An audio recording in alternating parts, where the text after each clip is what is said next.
জুলাই আন্দোলনে ইন্টারনেট বন্ধ করে হত্যাকাণ্ডে সহায়তার মাস্টারমাইন্ড ছিলেন হাসিনা পুত্র সজীব ওয়াজেদ জয়। এমনটা জানিয়েছেন চিফ প্রসিকিউটর তাজুল ইসলাম।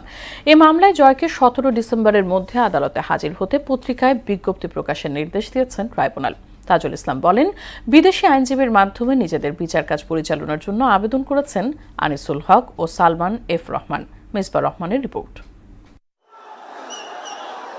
জুলাই আগস্টে ইন্টারনেট বন্ধ করে গণহত্যা ইন্ধনের দায়ে মানবতা বিরোধী অপরাধ মামলায় ক্ষমতাচ্যুত প্রধানমন্ত্রী শেখ হাসিনার ছেলে সজীব ওয়াজেদ জয়কে হাজিরে পত্রিকায় বিজ্ঞপ্তি প্রকাশের নির্দেশ দিয়েছেন ট্রাইব্যুনাল। মামলার আরেক আসামি সাবেক আইসিটি প্রতিমন্ত্রী জুনায়েদ আহমেদ পলক।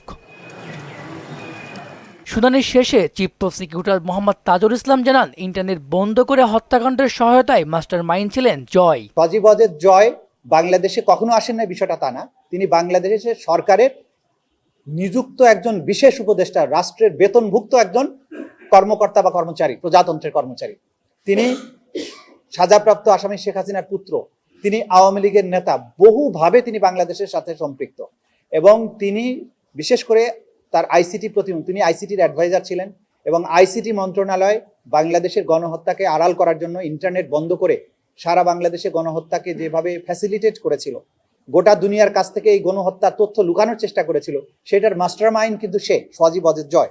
আনিসুল হক ও সালমান এফ রহমান বিদেশি আইনজীবীর মাধ্যমে নিজেদের বিচার কাজ পরিচালনার জন্য ট্রাইব্যুনালে আবেদন করেছেন বলে জানান তাজুল ইসলাম। তবে বাংলাদেশ আইনে সেই প্রথা থাকলেও তা কার্যকরে কিছু প্রক্রিয়া অনুসরণ করতে হয়। বার কাউন্সিল কোনো বিদেশি আইনজীবী নিয়োগের ব্যাপারে যদি অনুমতি দেয়, পূর্ব অনুমতি আইনে বলা হয়েছে যে পূর্ব অনুমতি যদি তারা পায়, তাহলে ট্রাইব্যুনাল সেই বিদেশি আইনজীবীকে এখানকার আসামিদের পক্ষে প্রতিনিধিত্ব করার জন্য পারমিশন দিতে পারবে না, এটা বলা আছে।